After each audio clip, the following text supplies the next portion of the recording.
Department of Labor and Employment sa Central Visayas gipahunong ang construction sa Visayas Community Medical Center ug sa Chongwa Hospital tungod sa kapiligro nga pwedeng mahiaguman sa mga nagtrabaho sa mga ospital.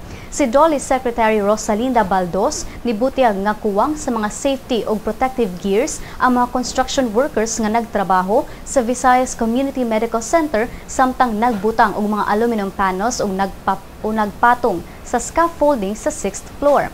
Sa gipahigayong inspeksyon sa niaging semana, nasayran sa mga DOLE Loss Compliance Officers nga dunay di mo minus 11 ka mga kalapasan ang nahimo sa VCMC nga mao'y gibasihan sa pag-issue og work stoppage order ni DOLE Central Visayas Director Ezekiel Sarcauga niadtong Pebrero 6. Ang CEO sa Visayas Community Medical Center nga si Reverend Macias Camba Jr. nibutyag sa usa ka phone interview niadtong Martes nga ila nang gihisgutan kauban sa DOLE kung unsa ang buhaton sa ilang management ug sa kontraktor sa ospital kalabot sa mga requirements. Samtang sa bahin sa Chongwa Hospital, usa ka sekretarya sa usa ka opisyal ang mibalibad paghatag og habig ug niingon lang nga gilibkas na ang maong work stoppage order. Apan matud ni DOLE Central Visayas Director Ezekiel Sarcauga nga wala pa ka-comply ang Chongwa Hospital sa mga requirements ug wala pa sab siya gipirmahang kamanduan nga naglibkas sa work stoppage order.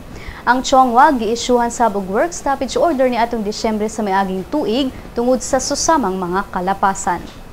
Sigon ni Sarcauga nga magpabili na maong kamanduan hangtod nga makahatag na o masunod sa maong mga ospital ang mga requirements.